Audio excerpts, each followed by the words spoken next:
Avvaldan o'ylab qo'ygandek, Lobar Toshkentda ikkita telefon, ikkita sim kartadan foydalanmoqda edi. Uy sotib olish uchun qulay mavzelarni ham kuzata boshladi. U ma'lum bir shaxslardan emas, jamiki tanishlaridan xoli xilvat makonga intilayotganiga, agar organ xohlasa, uni bir kunda axtarib topishga fahm farosati yetardi. Ha, Lobar o'zini eski hayotidan bekinayotgan edi. Hech kim kelmasa, hech zoq eshik taqillatmasa.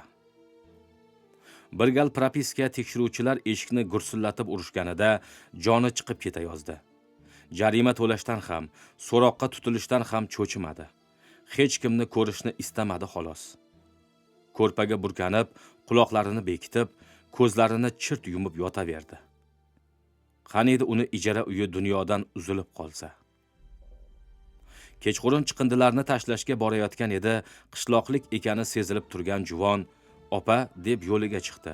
"Siz 3-qavatdagi 105-uyda yashaysizmi?" "Ha" dedi Lobar. Negadir asab torlari bir zumda tornikidek tarang tortildi. "Kechirasiz, men 112-xonadondanman. Tepada yashayman." Xijolat chekdi juvon. "Yaxshi-da." Lobar bir qadam tashlagan edi, juvon ham soyadek intildi. "Pochchamni bir jiyani Toshkentga kelib ishlab yurardi. Pasportini hech qayerdan topolmayotgan ekan. U jo'ralari bilan sizni kvartirangizda yashab ketgandi. Ertaga kelib u yer bu yerga qarashsa bo'ladimi?" "Men ham izlashaman. Juda zarur ekanda, iltimos." "Men uyimdanmi?" Shunchaki so'radi Lobar. Xayoli allaqachon iskovich ayg'oqchilarga ketgan edi. "Ha, ular Novvoy jo'ralari bilan shu yerda turishardi. Novvoyxona sinoska tushib, qo'yliqqa ishga ketishdi."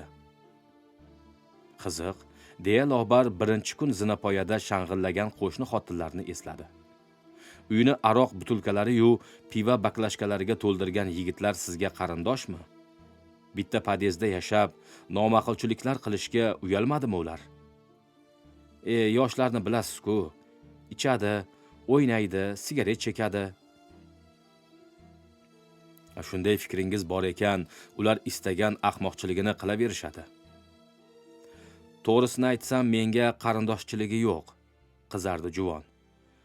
"O'zimni ukalarimni bari ichmaydi, chekmaydi, katta topadi, dang'illatib uy qurgan. Bular bizni qishloqdan emas. Aytdim-ku, pochchamni jiyani deb. Pochcham boshqa viloyatdan. Uyimdan pasport chiqsa 112-xonadonga berib qo'yaman, xo'pmi?" Suhbatga yakun yasadi Lobar. Unga nafaqat odam isi, balki birovlarni his-tuyg'ulari, dunyo qarashlari, fe'l-atvorlari ham yoqmayotgan edi. Juvon, "Mayli, kelinglar, uyimdan birgalashib axtaramiz" degan gapni to'liq ishonch bilan kutgani Lobarni qitiq patiga tegdi.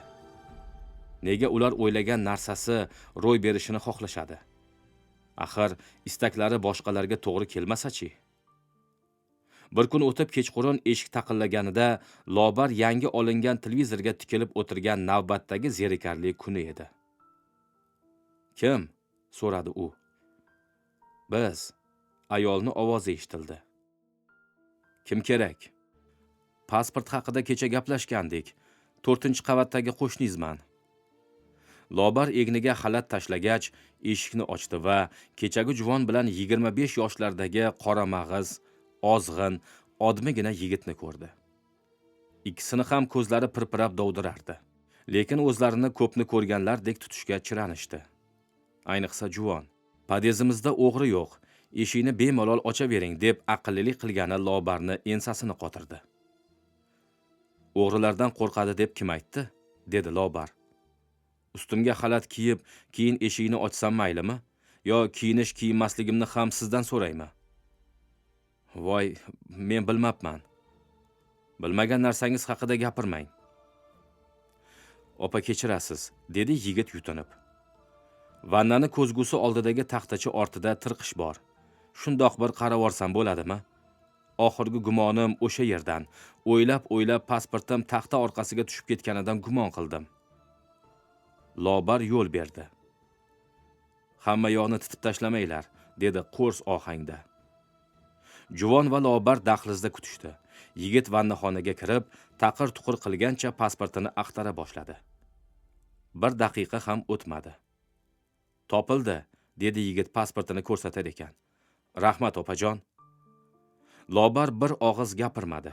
Eshikni sharaqlatib qulflab, tortgancha karavotga o'tirdi. Odamlarga muomala qila olmayapman, dedi boshini changallab. Qanday yo'l tutay? Tirjayib, birga axtarishim kerakmidi? Balki u josusdir. Vannaxonaga mitti videokamera o'rnatgan bo'lsa-chi? Yuvinayotganim aks etgan video lavhani internetda tarqatib yubormaslik uchun shart qo'ysa-chi? Lobar badgumonlik bilan vannaxonani tekshirayotgan edi, eshik yana taqilladi. Bu safar kimligini so'ramasdan eshik ochdi.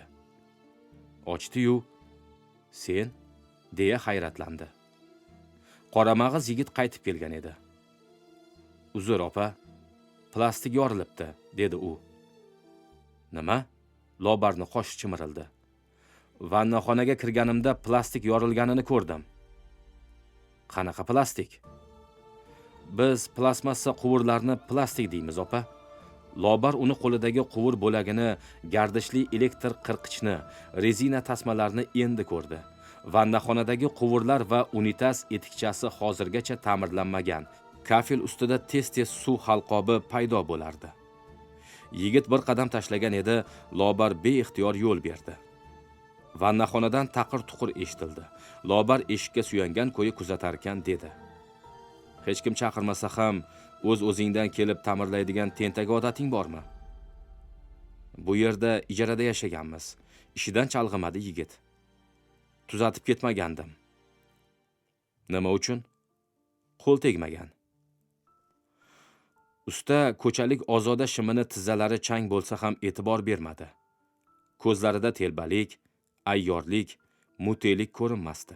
Lobarning ko'nglida g'alati iliqlik uyg'onib, vujudi bo'shashdi. "Ammo rasvo qilgansanlar", dedi. "Hamma yo'q butulka, sigaret. Kelajaklaringni o'ylamaysanlarmi?" "Qachon keldingiz?" Yigit inqillagancha o'rta quvurni ulamadan sug'urdi. "Tushunmadim", yelka qisdi Lobar. "Meni tergayapsanmi?" "Bu uyga qachon keldingiz deyman? Hali usta-pusta chaqirmabsiz, shunga aytayapman-da." "Nima edi?" Yigit vanna ostiga mo'raladi. "Gazeta berasizmi, opa?" "Qanaqa gazeta?" "Vanna tagiga qo'lim yetmaydi, yotib ishlashim kerak, ustim chang bo'lmasin." Lobar gazeta uzatdi. "Usta degan eski kiyimini kiyib keladi-da. Seni qara-yu, dovdirga o'xshaysan." "Eski kiyim qo'yliqda", javob berdi yigit gazetani polga to'shab. U yonboshlashdan avval gazetaga qiziqsinib ko'z tashlab qo'ydi. "Asbob uskunalarni qayerdan topding?" so'radi Lobar. "Hozirgina qo'lingda yo'q edi-ku." "4-qavatdagi opanikiga tashlab ketgandim. Ustaman, oddiy qilib aytganda santexnik. Qo'yliqqa ko'chayotganimizda xonadoshlarim novvoylikka yordam berdi ishdi. Shu vaqtgacha ularga qarashdim." "Quvur tuzatuvchi bo'la turib non yopdingmi?" "Xamir qorishdim. Keyin men to'g'risi usta ham emasman. Toshkentga kelib, bozorda arava sudrardim. Ijara uydan qiynalib yurganimda bir viloyatdosh aka ishxonasidan joy berdi. U jekda ishlardi. Shunday qilib santexniklikni ham o'rgandim." "Uylanganmisan?" "Bizlar bo'ydoq", dedi yigit ishdan to'xtab. "Pul yo'qmi?" "Uylanishgami?" burnini tortdi yigit. "Ha." "Gap pulda emas." "Demak, sevganing yo'q ekanda." Yigit yonboshlab yotgancha quvur ulamasini tozalarkan, bo'sh qo'li bilan tagidagi gazetani ko'rsatdi. "Sevganim bor." "Nima u, jurnalistmi?" "Yo'q." "Nega unda gazetani ko'rsatyapsan?" "Nechanchi yilsiz, opa?" "Doim shunaqa savoldan savolga sakraysanmi?" "Yilingizni so'raganim uchun uzr. Sizga o'xshaydigan bir opam bor edi. Meni shunday yaxshi ko'rardi-ki, enamdan ham mehribon. 81-yil edi bechora." Yigit yana burnini tortdi. "Bo'lmay qoldi o'tgan yili." "Bo'lmay qoldi deganing nima?" "Vafot etdi." Lobar yengil seskandi. Kechirasan, dedi. Xudo rahmat qilsin. Yangicha yelim chiqqani zo'r bo'lganda, tish pastasiga o'xshaydi. Betondan ham yaxshi ushlaydi. Yigit ishidan gapirsa-da, ovozidagi mung sezildi.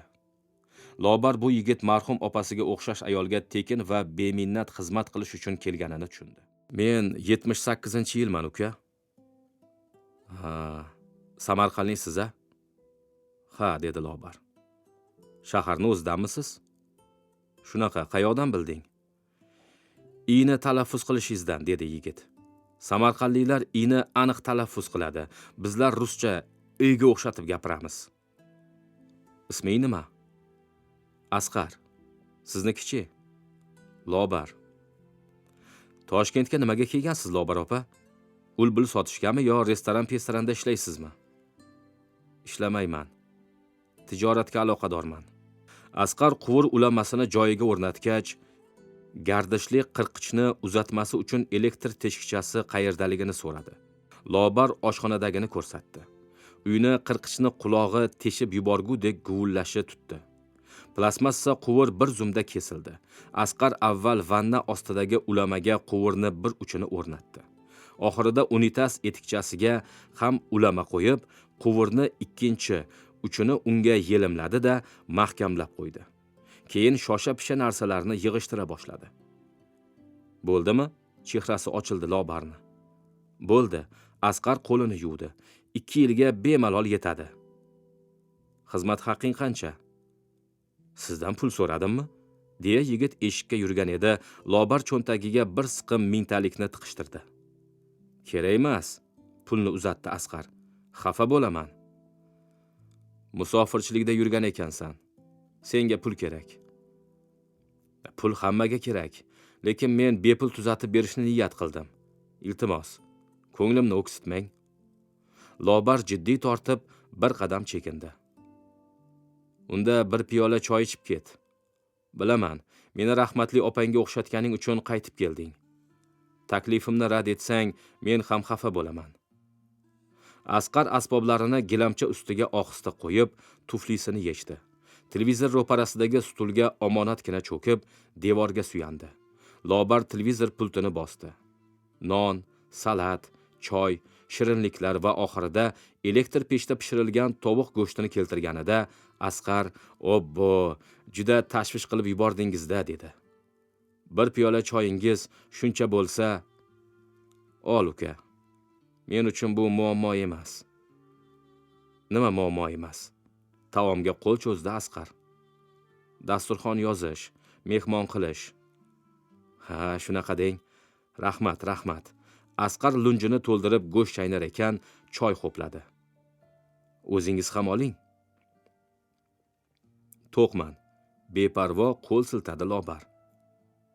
Oynai jahonda jinoyatchilar haqidagi ko'rsatuv namoyish etilayotgan edi. Asqar tamaddi qilguncha Lobar ekrandan ko'z uzmay o'tirdi. 3 ta qo'shmachi ayol va bir erkak qo'lga tushgan. Sud hukmi bilan ozodlikdan mahrum etilgan edi.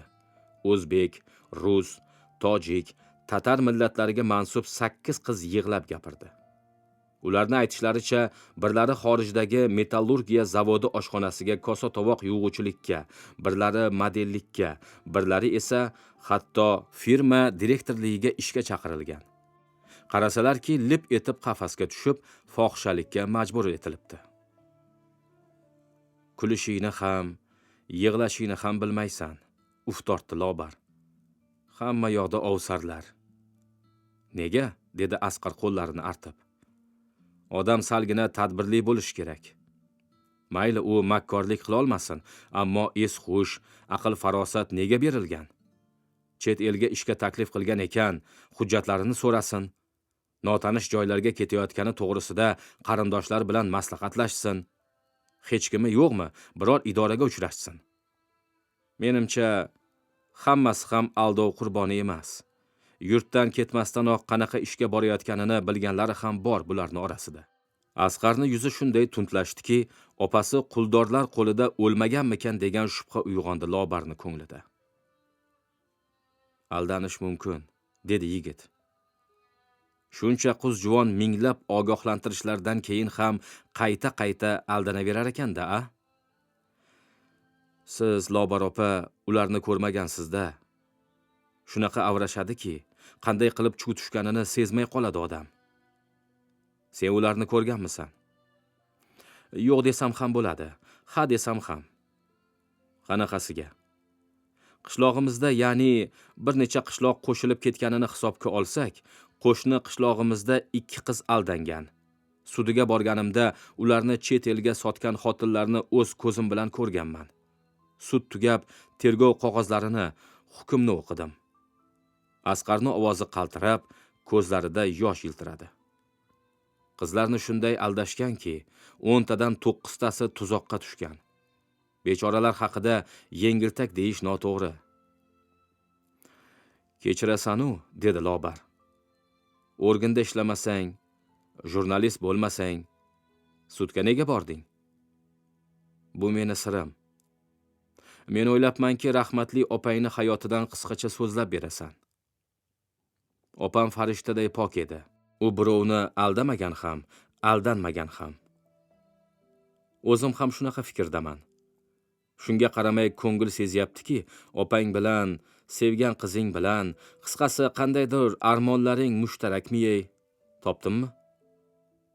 Ko'zlarim sotib qo'ydimi? Ha. Ko'zlaring ochiq kitob. Boshida sendan gumonsiradim. Kim u? Nega pasportini aynan meni kvartiramni vannaxonasida yo'qotgan? Qaytib kelganini qanday tushunay degan savollar miyamda charx urdi. Qarasam, soddagina bola ekansan. Mendan shunchalik cho'chidingizmi? Ajablandi Asqar. Hozirgi texnika asrida odam video uskunalar oldida ojiz.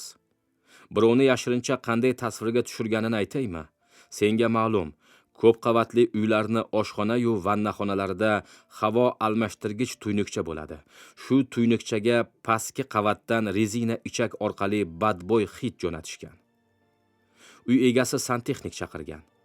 Usti esa vannaxonadagi shampullar qatorida shishachani unutib qoldirgan. Shishacha yod idishiga o'xshash to'q rangli bo'lgan. Qavariq ko'zli shisha ichiga o'rnatilgan video kameralarni binolarda ko'rganmisan? Shisha idishcha ichiga ham ana shunday video kameracha o'rnatilgan.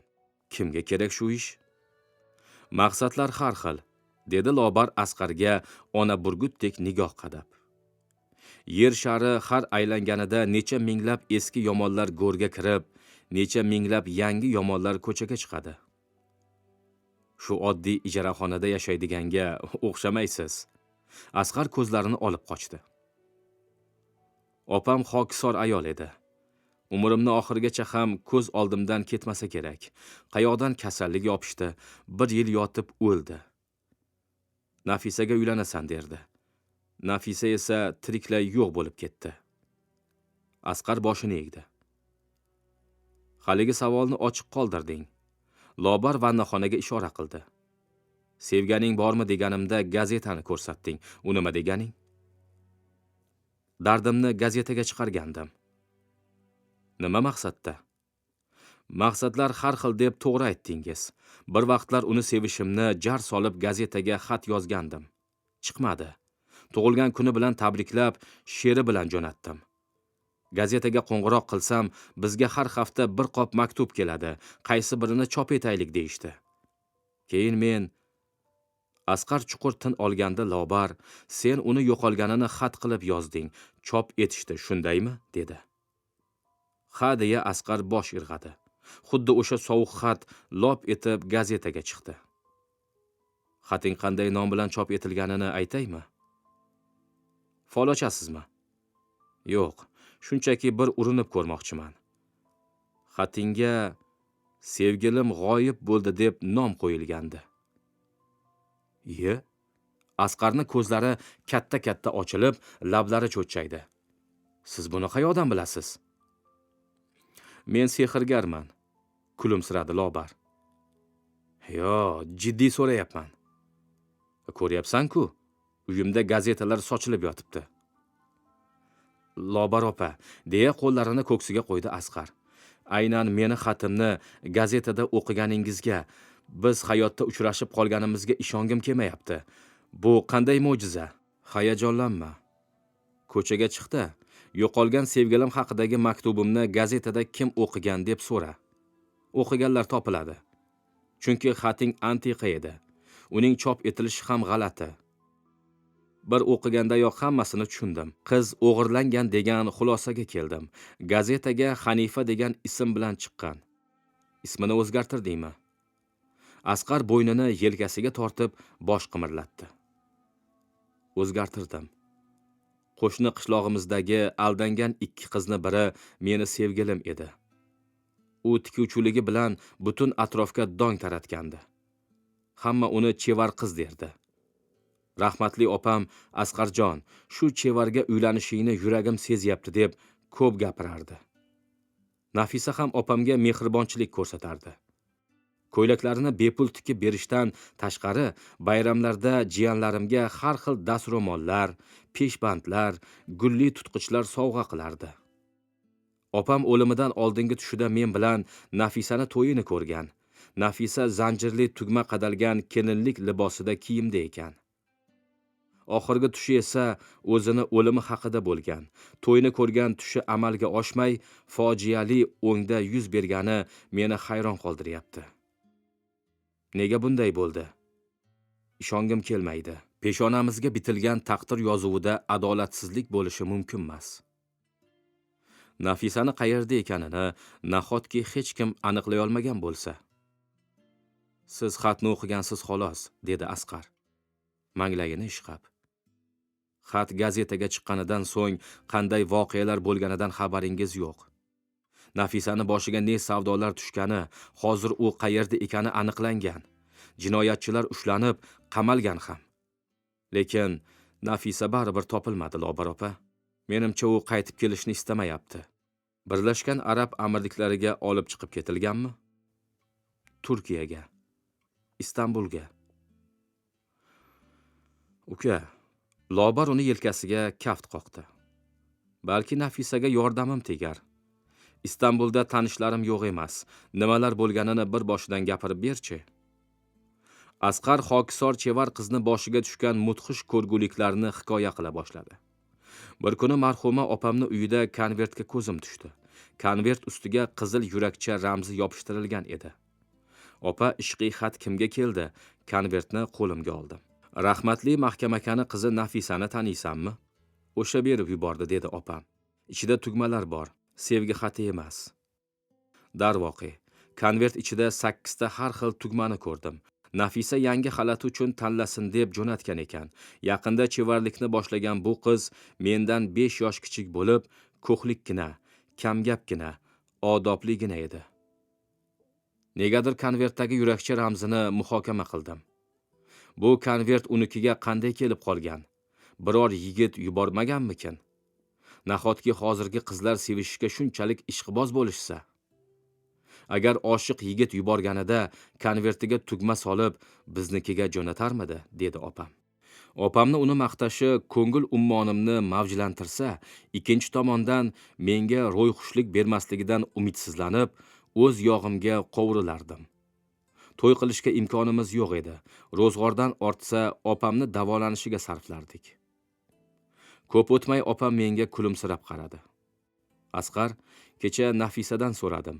Konvertdagi yurakchani singilchasi yopishtirgan ekan. Sevgani yo'qligini, oldida opasi borligini sabab hali beri turmushga chiqmasligini ham aytdi. Seni kelin qilamiz dedim.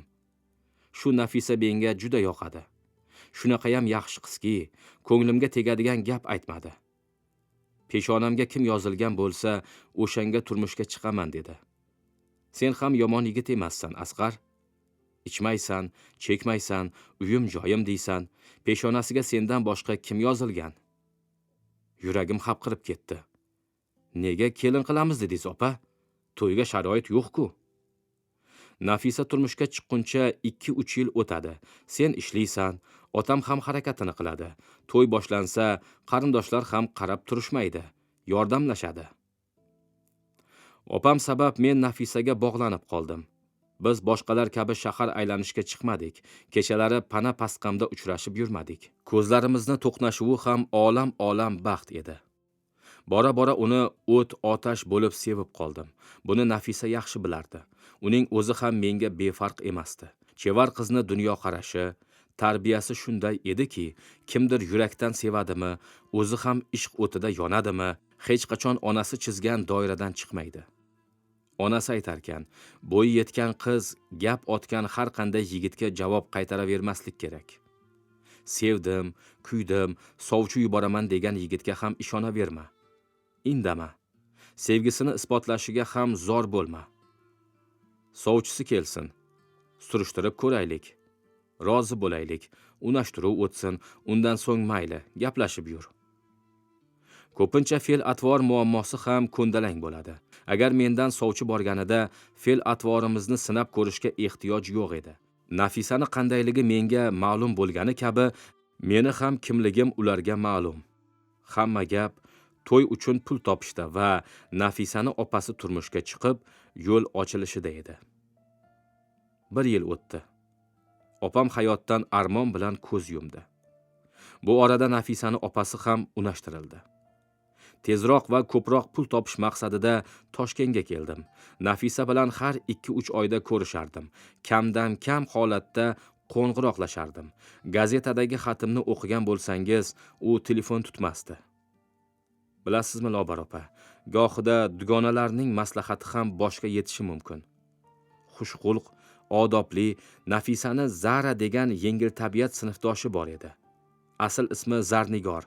U ham tikuvchilikka qo'l urgan edi, ammo ko'pchilik Zaraga kiyim tiktirishni xohlamasdi. Uquvsiz, va'daboz va qimmatfurush edi. Zara tikuvchilik sexida ishlashga qaror qildi. Nafisani aldab-suldab Toshkentga borishga ko'ndirishni o'ylab yurganida qo'ng'iroq bo'ladi. Zara senmisan? Deydi notanish xotin. Chilonzordagi sexdan ish so'ragan ekansan. Bir ayol orqali eshitib qoldim. Mana telefon raqamingni ham surishtirib zo'rg'a topdim. Men ham sex ochganman. Oylikni yaxshi to'layman. O'zingga o'xshash biror dugonang bo'lsa, birga kelinglar. Boshqa sexlarga borib yurmanglar, xo'pmi jon qizim? Zara terisiga sig'may quvonib, qancha oylik berasiz deb so'raydi. Xotin deydi: Sexlar tikkan tikishingga qarab haq to'lashini bilsang kerak. Bitta tikuvchi oyiga 500-600 ming so'm ishlashi mumkin. Senga 1,5 million yozaman. Buning ustiga ijara uyingni pulini ham ishxona, aniqrog'i o'zim to'layman. Dugonang bormi? Kelasanmi? O'shanda Zarani ko'ngliga oz bo'lsa-da shubha oralaydi. Qolaversa, u yaxshi tikuvchi emasdi. Sexlarda epchil tikuvchilar, dizaynerlar, ish boshqaruvchilar ko'p haq olishlarini eshitgandi. Nega tajribasiz notanish qizga bunchalik mehribonlik ko'rsatyapti? Meni kim bilandir adashtirmayapsizmi? Deydi Zara. Qishloqda tikuvchilik qilaman, lekin umrimda sexda ishlamaganman, shaharda ham yashab ko'rmaganman. Xotin dimoqdorlarcha kuladi va Zaraning asl ismini, qaysi tumanni qaysi qishlog'idan ekanini hech yanglishmasdan aytadi. Ochig'i, chekkadan kelgan sendek qizni axtarayotgandim deydi. Ishni yaxshilab o'rgatsam, biznes ishlari bilan u yer bu yerda bemalol yuraveraman. O'zing tomonlardan tikuvchilarni ham bundan keyin sen topadigan bo'lasan. Agar yotib turadigan joyini, osh-ovqatini qilib bersam, ular arzonroq ishlaydi, to'g'rimi? Balki ish haqlarini ham o'zing tarqatarsan. Hozircha men bilan ishlashi mumkin bo'lgan bitta qizni bilaman xolos. Rozilik beradi Zara. U sinfdosh dugonam, qishloqni zo'r tikuvchisi. Aytdim-ku, birinchi safar o'zingga bitta hamroh topsang ham bo'laveradi. Yolg'iz kelsang ota-onang o'ylanadi-da qizim. Ayrimlar sepimga narsa yig'aman deb 3-4 oyga ham ishga o'taveradi. Menga farqi yo'q, 3-4 oyga keladimi, 1 yilgami ishlab bersa bas. Zara o'sha kuni Nafisani huzuriga chopadi. Nafisa tikuvchilik sexida ishlash orzusida ekanini, onasi uzoqqa yubormasligini bir gal gapi orasida aytgandi. Zara o'rtaga tushgach, ona rozilik beradi. Bir-biringdan ajralmaysanlar, yigitlar bilan gaplashmaysanlar kabi shartlar qo'yadi. Boshida 2-3 marta qo'ng'iroq qilishadi. Ishlarimiz yaxshi, xavotir olmanglar deyishadi. Oradan bir oy o'tgach, Zara qishloqqa ozib to'zib qaytadi. Nafisani onasi unikiga yurak hovuchlab boradi va qizini hol ahvolini qo'ng'iroq qilmay qo'yganini sababini so'raydi. Buncha hovliqasiz, qizingiz katta oylikli ishga o'tdi, deydi Zara. Uning ishini ko'rganlar darrov talashib tortishib qolishdi.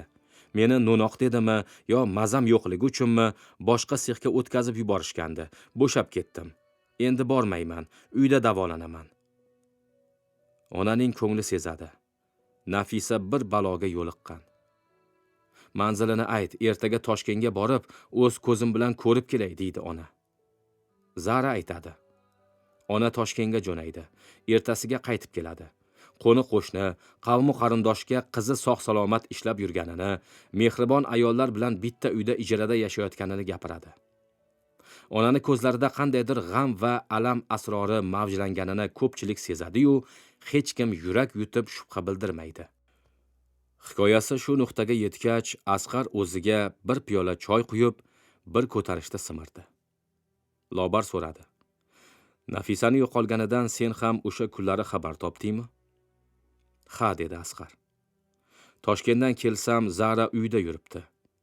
Nafisani qayerdaligini na dugonasi, na uydagilari aytdi. Tuman prokuraturasida xolamni o'g'li ishlardi. Qo'shni tumandan mashinasida qatnardi.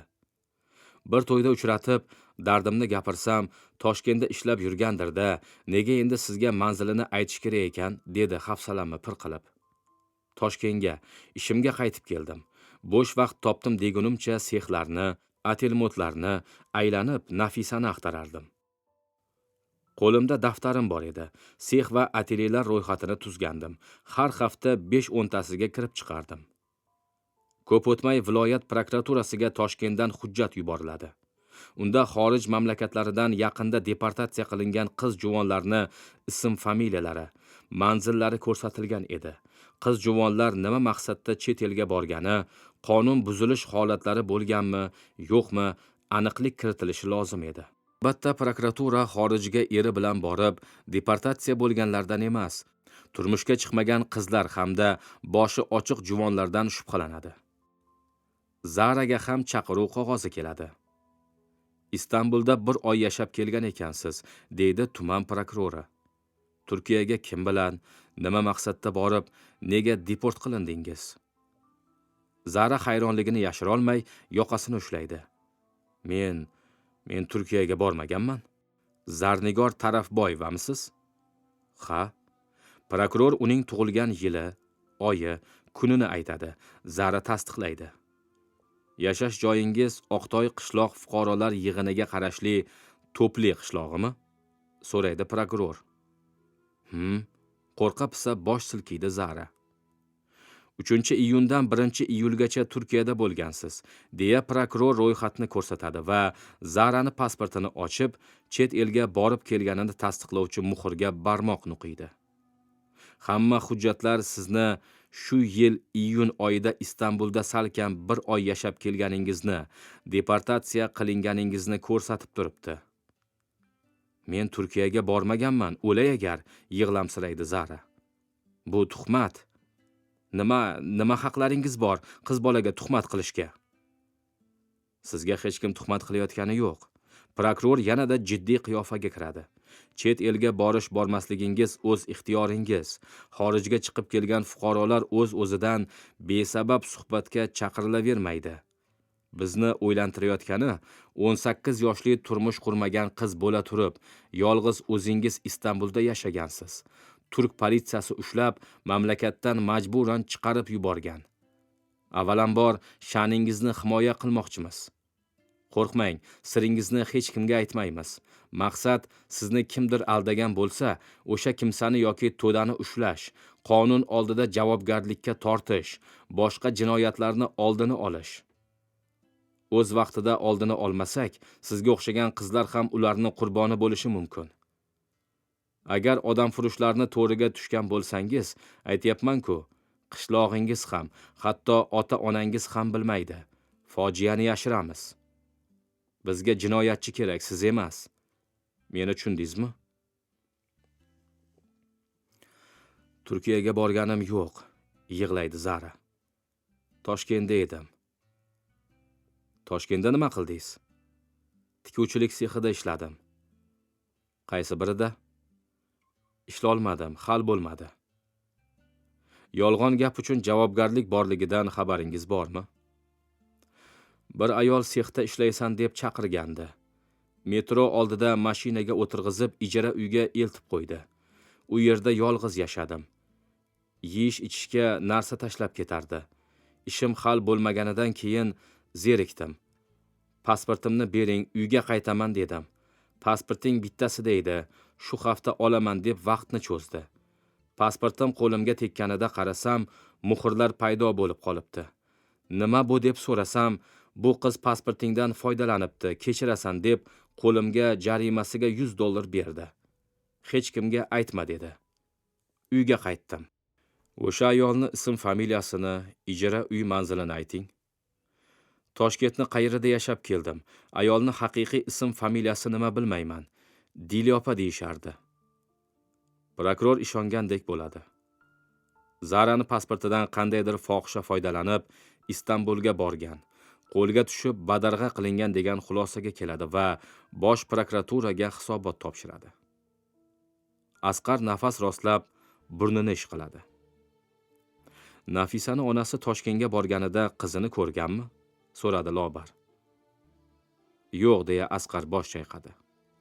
Zara ham, Nafisani onasi ham organlardan katta fojiani yashirishgan. O'shanda men yana qishloqqa keldim. Zarani ko'chada uchratib, Nafisa qayerda? Bir gaplaring bor, to'g'risini gapir deb do'q urdim. Yana bir marta yo'limni to'ssang, qarindoshlarimga aytib, o'lasi qilib kaltaklataman dedi. Zara ilondek vishillab. Ochig'i Nafisadan ham jahlim chiqdi. Nega ishlayotgan joyini yashiradi? Nima, uni yeb qo'yarmidim? Hatto uchrashuvga ham bormayman. Faqat bilsam bo'ldi. Xavotirim oshaverdi. Axiri shartda gazetaga yozdim. Xatim gazetada e'lon qilindi. Tuman markaziga borib, bitta gazeta xarid qildim. Prokuratura oldida o'tib ketayotganimda xolamni o'g'lini uchratib qoldim. Kayfiyatim yo'qligini ko'rib, "Ha, kim xafa qildi?" dedi. Sevgilimni topolmayotganimni, u haqda matbuotga yozganimni aytdim va gazetani ko'rsatdim. Xolavachchamni qoshlari chimirildi. To'yda ham o'sha qiz haqida gapirgandingiz. To'xtang. Qizni familiya ismi Tarafboyeva Zarnigormi? Ha, shunaqa. Siz qayoqdan taniysiz? Taniganda qandoq? Xolavachchamni ko'zlarida o't shulalandi. Shundan so'ng xolavachcham meni prokuraturaga boshlab kirdi. Prokurorga men haqimda gapirgan ekan, xonasiga chaqirdi. Zarnigor Toshkentga yolg'iz ketmaganmi? So'radi prokuror. Yo'q dedim. U Toshkentga borib ish izlab kelganidan so'ng bir ayol telefon qilib ish borligini aytgan. Zarnigor Nafisani ergashtirib ketgan. Bir oy o'tib yolg'iz qaytdi. Nafisa o'shandan beri yo'q. Uydagilari menga hech nima aytmayapti. Mana, gazetaga ham yozdim. Prokuror gazetada chop etilgan maktubimni o'qib chiqqan ham ediki, telefoni jiringladi. Go'shakni ko'targach negadir menga g'alati qarab qo'ydi. Lobar opa, tuman prokurori huzurida o'tirganimda ikkinchi voqea sodir bo'lgan edi. Aynan Zara xususidagi hisobotni bosh prokuratura qabul qilmabdi. Tuman prokuroriga u yoqdan shunday deyishgan: "Yosh qiz sizlarni laqillatganga o'xshaydi. Yaxshilab tergov qilinglar. Qiz sharmanda bo'lmaslik uchun jinoiy guruhni yashiryapti.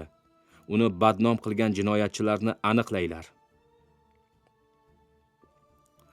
Hech kimga og'iz ochmaslik to'g'risida tilxat yozdirgan prokuror menga ketaverishi mumkinligini aytdi. O'sha kuni u Zarani ushlab kelishlarini buyuradi. Fuqaro kiyimidagi ichki ishlar xodimlari Zarani aldab ko'chaga chaqirtirishadi-da, prokuraturaga keltirishadi. Prokuror g'azab otiga mingan edi. Ham sharmanda bo'lasan, ham qamalasan deydi u Zaraga. Nega davlat organiga yolg'on ko'rsatma berding? Buning uchun qanaqa statya bilan qamalishingni bilasanmi? Dugonang Nafisa qayerda? Zara yuzini to'sib ho'ngrab yig'larkan, u Dilyopa bilan boshqa sexga ketgandi. Men bilmayman deydi. Agar o'ligi topilsa, aybingga yana qo'shiladi. Hech kim seni qutqara olmaydi, baqiradi prokuror. Noming qo'shmachi odamfurushlarniki bilan birga bulg'anishi yetmagandek, qamalgan qiz degan nom ham peshonangga yoziladi. Kerakmi shular senga? Undan ko'ra rostini ayt. Boshlaringga qanday ko'rguliklar tushganini hammadan sir saqlaymiz. Hech qanday jinoiy javobgarlikka ham tortilmaysan. Hozir bu yerda o'tirganingdan ota-onang ham, qishloqlaring ham bexabar. Agar yana aldashga urinsang, yarim soat o'tib qishlog'ingga noming chiqadi. 1 oy tergov izolyatoridagi kamerada yotib sudga qatnaysan. Kamida 5 yilga qamalib, ayollar koloniyasiga jo'natilasan. Gapirasanmi yo qamoqqa olinganing haqida uyingga xabar jo'natib, Nafisani onasini ham chaqirtiraymi? Zara voqealar aslida qanday bo'lganini titrab qaqshab so'zlab beradi. Aytishicha, Dilya degan ayol Toshkentga chaqirtirgach, ikkisini bir uyga joylashtirgan. Hech kim bilan uchrashmaslikni, qishloq bilan qo'ng'iroqlashganda esa ishlar joyida ekanini aytishni buyurgan. Aks holda qarindoshlar xavotirlanib, uyga qaytishga undashlari mumkin edi. Haqiqatdan Dilya kim bilandir qo'ng'iroqlashib, yangi ochilayotgan sexni birinchi 2 ishchisiga 1,5 million so'mdan maosh to'lashga ijozat so'raydi. Opam hozir Istanbulda deydi u sodda qizlarga. U yoqda kiyim-kechak chiqarayotgani yetmagandek, Toshkentda ham sex ochish taraddudida yuribdi. Biznesga meni qiziqtirib qo'yishga qo'ydi-yu, mablag' bilan uskunalarni yuborishni kechiktiryapti. Boshqa bir kuni u qattiq asabiylasha boshlaydi. Opam sizlarga $1000 maosh to'larkan. Istanbulda malaka oshirsin deyapti. Bu yerdagi sexni birdan ishga tushirsa, tajribalaring yetmas emish. Uf, deya noliydi. Opasini qarg'aydi. 100 xil qiyofaga kiradi. Turlanadi. Tuslanadi. $1000 Turkiyada ish o'rganishni daragini eshitgan Zara o'zini qo'yarga joy topolmay qoladi. Bir amallab Nafisani ham ko'ndiradi. 3 oy yashashga qalbaki hujjat tuzadilar. Imzolaydilar. Soxta yurist imzo qo'yarkan deydi. Iloji bo'lsa, tanish-bilishlaringga, aeroportdagilarga ishga borayotganlaringni aytmanglar. Bizga ham bosh og'riq bo'ladi, chunki ish o'rganish to'g'risida hujjatlaring yo'q. Qarindoshnikida yashaydi deb rasmiylashtirdim. Shunisi oson. Mabodo Turkiyada huquqiy jihatdan biror savol tug'ilsa, mana bu telefonga qo'ng'iroq qilasizlar. Men xizmatlaringga tayyorman. Zamonni ko'ryapsizlar. Qizlarni chet elda aldanib qolish hollari bo'lib turibdi. Ehtiyotkorlik yaxshi-da, singillarim. U tashrif qog'ozini uzatadi. Omadi chopganiga ishongan 2 qiz Istanbulga otlanishadi. Dilyaning opasi ularni aeroportda kutadigan bo'ladi. Samolyotga chiqishdan oldin ro'mol o'ragan, uzun ko'ylak kiygan va odob bir xotin bilan tanishib qolishadi. Xotin o'zini kiyim-furush Sayram deb tanishtiradi. Samolyotda yonma-yon o'tirishadi. Sayram opa tijorat sirlarini ham yashirib o'tirmaydi. Istanbuldagi 2 katta bozordan kiyim-kechak xarid qiladi-da, Toshkentdagi sherigiga yuboradi. Yomonlardan ehtiyot bo'linglar, qizlar, deydi u. Har holda birinchi marta kelishlaring ekan. Vaqtim bo'lsa, aeroportdan bitta taksida o'tirib, o'zim sizlarni mehmonxonalaringga kuzatib qo'yaman. U aytganini qiladi. Hamma balo shunda ediki, savdogar xotinni o'zi odamfurush bo'lib chiqadi. Zaraga $5000 va Istanbulda sharmandalik ko'rgan kechirganlari aks etgan video lavhalarni sir saqlashni va'da berishadi. Zara taqdir sinovlari qarshisida taslim bo'ladi.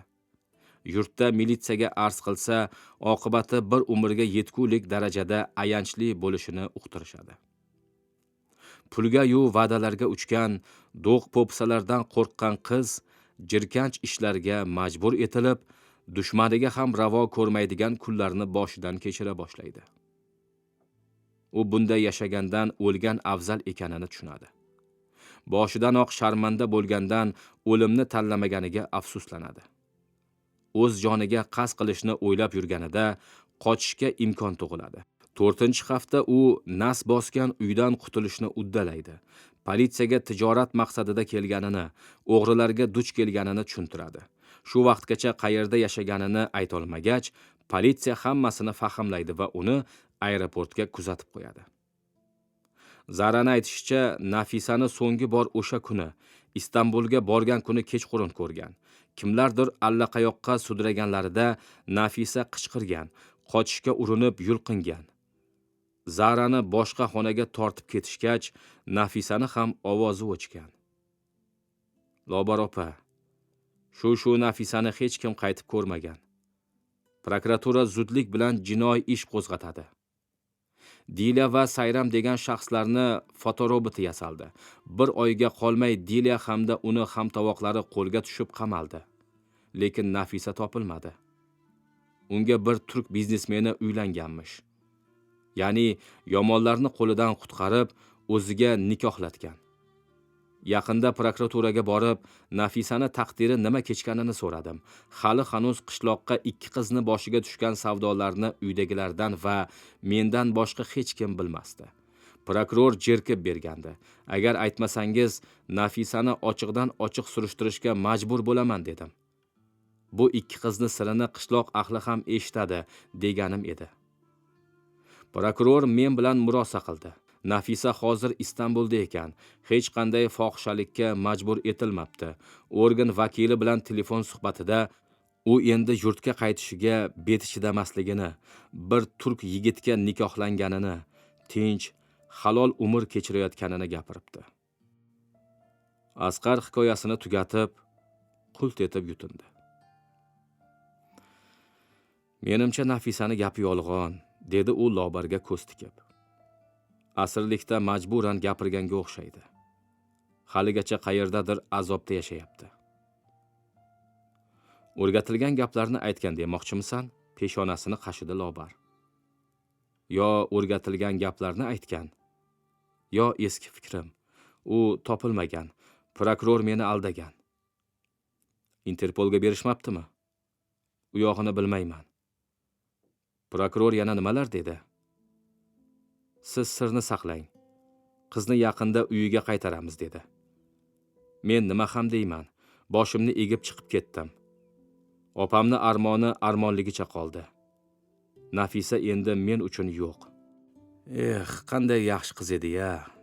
Pul o'lsin deb shuni aytadilar-da. Ish shu darajaga borgan ekan, onasiga uchrashmadingmi? Sud jarayonida onasi seni ko'rgan. Xabardorligingni biladi. Nafisanimi? Yo, qayoqda? Yaqinlashmadim ham. Onasidan ko'ra prokuror ko'p narsani biladi-ku. U ayol ko'chada ko'rsa yuzini ters buradi. Lobarni kulgusi qistadi. Asqar o'zini sadoqatli oshiq ko'rsatishga chiranayotgandek edi. Uni hozir ham sevasanmi, yo'qmi? Shundan gapir, dedi Lobar. Jigardan urganmish. Turkdan ajrashib kelsa uylanasanmi? Uylanaman, dangal gapim. Lobar uni piyolasiga choy quydi. Yaxshisi choy icha qol. Asqar o'yga toldi. Men bu yerda hech kim emas ekanman, dedi bir nuqtaga tikilib. Nafisa masalasidami?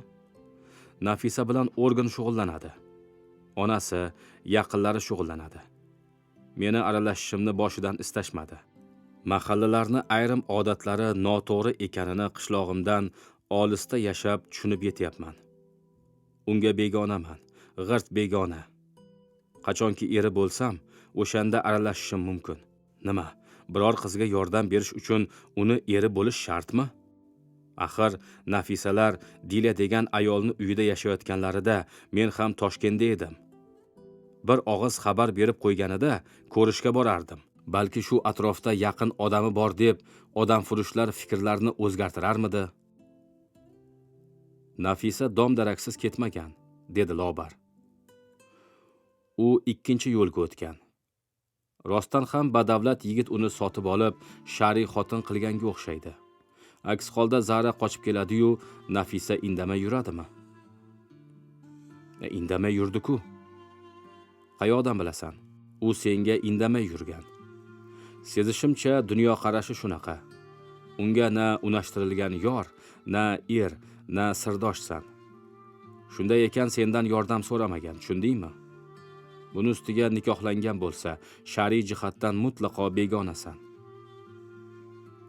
Qarshisidagi ayol dars o'tayotgandek tasavvur uyg'otgach, Asqar istehzoli kulimsiradi. Baribir xato qildi. U jimgina gum bo'lib ketdi. Kesakdan ham cho'q chiqadi. Onasi Toshkentga kelgani chinmi? Gapni kesdi Lobar. Chin. Toshkentdan qaytib, el yurtdan qizini taqdirini bekitib, og'ziga talqon solib yurgani ham haqiqatmi? Hada. Demak, Nafisa qayoqda ekanini Dilya unga aytgan. Onasi Nafisa bilan qo'ng'iroqlashgan. Qo'ng'iroqlashmaganida edi, qizi izsiz yo'qoladi-yu, jim yuradimi? U ona axir. Qizini taqdiriga ko'ngan ona qishloqqa xomush qaytgan. Nafisa yaqin orada kelmoqchi. Chet ellik yigit uni to'y tantana bilan uzatib ketmoqchi bo'lgandir. Nahotki sudda shu gaplar aytilmagan. Aytilmadi. Onasi Nafisani topib beringlar deb yig'ladi. U holda Nafisa erini ko'ndira olmayapti. Aniqrog'i, eri bir marta qo'yib yuborsa bas, Nafisani ortga qaytara olmasligiga aqli yetyapti. Nafisa baxtsiz ekanini tushunib turibman, opa. U baxtli bo'lsa ko'ngling joyiga tushadimi? Nega? Angraydi Asqar. Yo sen ham mahallangni qonunlariga bo'ysunasanmi? Hozir aytding-ku, ularni ayrim odatlari noto'g'riligini. Fikrimcha, mahalla ahli chet ellikka turmushga chiqqan qizni yoqtirmaydi. Oshiqlar bevafolardan nafratlanadi. Juvonlarga faqat xotini o'lgan yoki ajrashgan erkaklar uylanadi. Sen ham shunaqasanmi? Mayli, men boray, dedi Asqar bo'shashib. Dardimni aytib biroz yengillashaman desam, ko'nglim battar xijil bo'ldi. Nafisa kelsin uylanaman dedim-ku, opa. Faqat uni bir marta ko'rishim kerak. Nega bunday bo'lganini o'zidan so'ray. Mabodo savdogar bo'lganimda, seni yuk tashuvchilikka ishga qabul qilganimda men bilan Turkiyaga borarmiding? Bormasdim, dedi Asqar. Qo'lidan hech narsa kelmaydi deb o'ylayapsanmi? Jiddiy gapirdim. Turkiyaga tijorat ishlari bilan borishingiz mumkin, ishonaman. Bo'sag'ada to'xtadi Asqar. Boy savdogar ekaningizni ham sezdim, ammo uzr. Nafisani qaytara olmaysiz. Bo'lar ish bo'lgan. Yigit xo'rsinib qo'ydi-da, asboblariga qo'l uzatdi. Ovqat uchun rahmat, Lobar opa. To'xta, dedi Lobar. Menga Nafisani rasmini topib bera olasanmi? Asqar tanglayini taqillatdi. Yo'q deganingmi? Eshik kesaksiga suyandi Lobar. Opam o'lmaganida, yaxshisi bashorat qilmay qo'ya qolay. Ahmoq bola ekansan. Gazetadagi xatingni o'qiganimdayoq sevgilingni taqdiriga qiziqqandim. Uni yo Dubayda yo Istanbulda deb o'ylagandim. Endi bilsam, hatto yomon odamni qo'lida ham emas ekan. Rasmi bo'lganida edi, tanishlarimga ko'rsatardim. Unga ko'p odam qiziqqan. Militsiya, prokuratura, hech narsa o'zgarmadi. O'zgarmaydi ham. Siz yaxshi opasiz. Qo'limdan kelsa shu yigitga sevgilisini topib bersam deysiz. Xalqqa rahmat aytishni iloji bo'lganida aytardim. Hech kimdan xafa emasman. Hayotim o'zi shunaqa. Menda nima ayb? Qo'limdan kelganini qilganman. Jinni bola ekansan. Xo'p, men ketdim. Nachora, yelka qisib lab burdi Lobar. O'zimga katta baho berib yubordim shekilli. Tanishlaringiz chet elda yashayotgan hamma qizlarni taniydimi? Qayerda yashashigacha biladimi? Mana gap qayoqda. Topdi ham deylik. Biznesmen bilan yashayotgan bo'lsa, ajrashtirasizmi? To'g'risini aytsam, oilani eplay olmagan yoki kimdir ajrashtirgan xotinga uylanmayman. Zo'ravonlar qo'lida noiloj jabrlangan begunoh qizlar boshqa masala. Ularda ayb yo'q. Asqar podyezdga chiqdi. Ajrashtirasizmi deb so'radingmi? Dedi Lobar. Xohlasam ajrashtiraman. Jahlim chiqqanda yomon ayolman. Tavba. Asqar o'girilib qaradi. Buni u istamasa-chi? Menimcha, ko'cha ko'rmagan qiz asirlikka tushib qolgan u hammasi tugadi deb o'ylagan.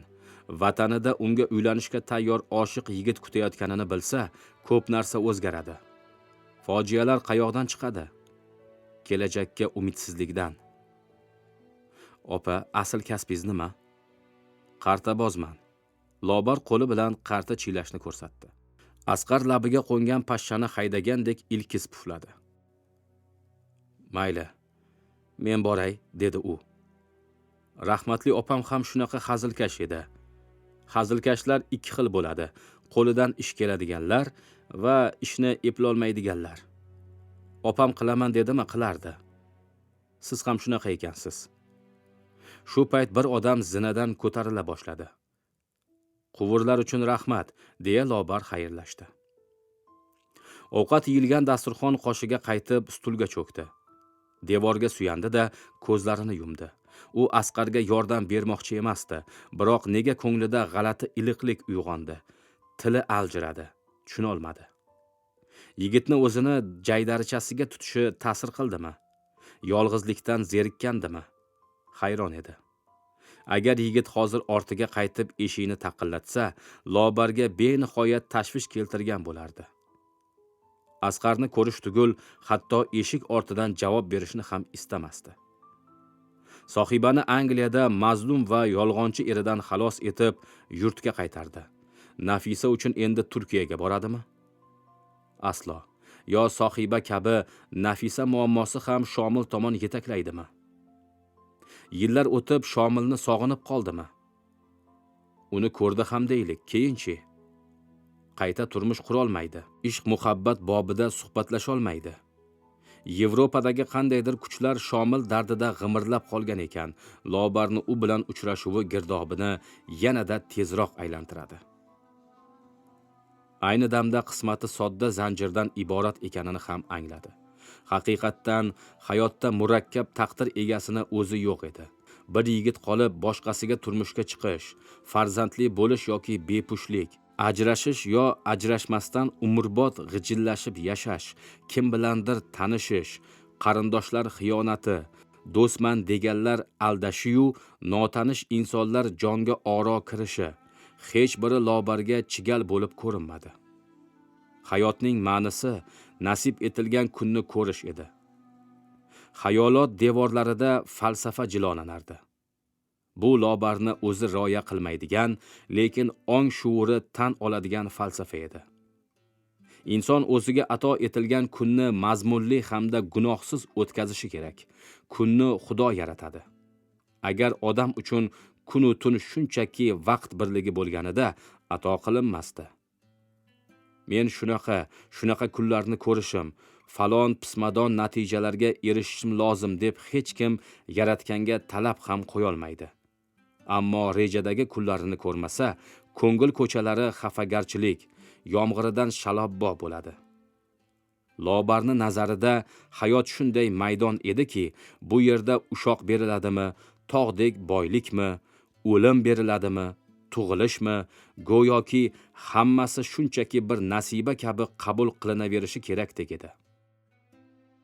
Har kim rizqidan 1 gram ortiq yeyolmagani singari har kim peshonasiga yozilganidan 1 millimetr ham narini ko'ra olmaydi. Lobar o'z taqdirini qanchalik o'zgartirishga kirishmasin, girdobdan tashqariga chiqolmasligini ham ko'p o'yladi. Masalan, Asqar chekka viloyatdan kelgan yigit tayinli kasbi yo'qligi uchun Toshkentga yo'l oldi, aravakashlik qildi, ustalikni o'rgandi, novvoylar bilan ham ishladi. Sevgan qizi Turkiyaga ketganicha qaytmadi. Asqar hammasini o'zgartirib yubora oladimi? Dedi ichida Lobar. Ertaga u qandaydir baxtli odamga o'xshashni orzu qilsa, orzusi ushaladimi? Baxtli odamni xotini, o'g'il qizi, kasbi, mashinasi, 2 yoki 3 xonali uyi, har yili xorijga sayohatga borishga puli bor deylik. Bular Asqarga nasib etadimi? Ishlasa nasib etadi deb o'zimni aldarman. Xo'sh, unda millionlab odamlar harakat qilyapti-ku. Nega hammaga birdek o'g'il va qiz, mashinalar va uylar nasib etmaydi? Kimgadir pul, kimgadir farzand, yana birovga sog'liq yetishmaydi. Demak, taqdir bor narsa. Agar taqdir bo'lmaganida edi, 2 karra 2 ning natijasi 4 chiqqanidek, bir ishga qo'l ursang, samarasini ham oldindan bilarding. U senga nasib etadimi, yo'qmi, o'ylab o'tirmasding. Yaxshi ayol bo'lolmayapman. Girdobning goh u, goh bu chetiga uloqtirilaman. Domidan chiqolmayman. Asqar ham shunday. U Asqar bo'lib tug'ildimi, o'shaligicha yashab, o'shaligicha o'ladi. Men ham lobarligimcha qolaman. Qachonlardir o'zgarsam, o'zimni aldagan bo'laman. Menga shafqat qil, ey girdobim.